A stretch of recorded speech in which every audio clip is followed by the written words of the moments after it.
हमारे देश के बड़े साहब ने भी ट्वीट कर बोल दिया है कि वो इजराइल के साथ खड़े हैं। गनीमत रही बड़े साहब ने ये नहीं बताया कि इजराइल के साथ उनका कोई पुराना रिश्ता है, वरना वो तो जहाँ पर जाते हैं उनका वहाँ से कोई ना कोई पुराना रिश्ता निकल ही आता है। अस्सलाम वालेकुम दोस्तों, मैं मोहम्मद हुसैन।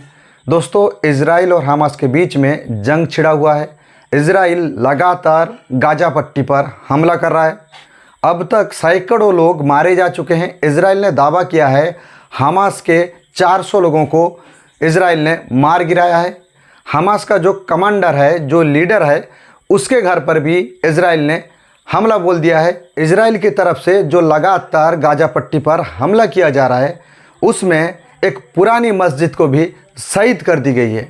इजरायली सेना ने खान यूनिस के भी एक पुरानी मस्जिद को पूरी तरह से तबाह कर दिया है, पूरी तरह से शहीद कर दिया है।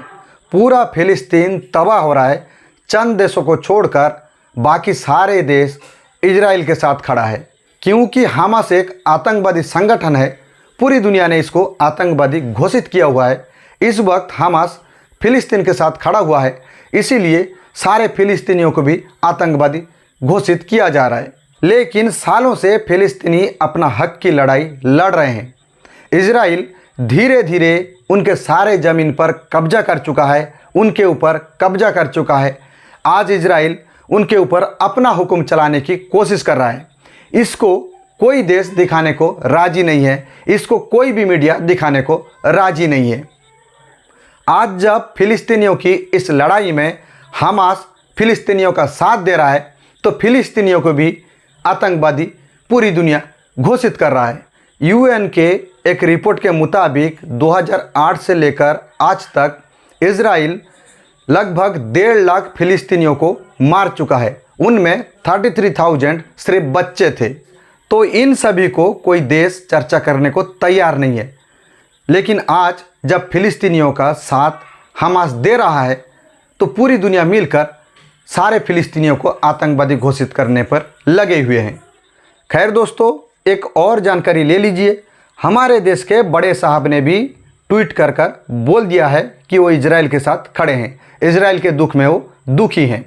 गनीमत रही बड़े साहब ने ये नहीं बताया कि इजराइल के साथ उनका कोई पुराना रिश्ता है, वरना वो तो जहाँ पर जाते हैं उनका वहाँ से कोई ना कोई पुराना रिश्ता निकल ही आता है। पूरा मणिपुर जल गया, लेकिन बड़े साहब का एक ट्वीट नहीं आया, बल्कि अभी भी मणिपुर जल रहा है, लेकिन बड़े साहब का एक ट्वीट अब तक नहीं आया।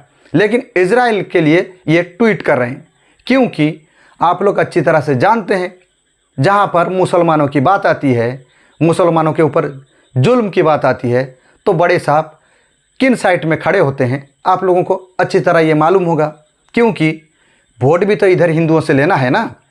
तो इसीलिए जब भी मुसलमानों की बात आएगी तो बड़े साहब किस तरफ खड़े होंगे आप लोगों को मालूम ही होगा।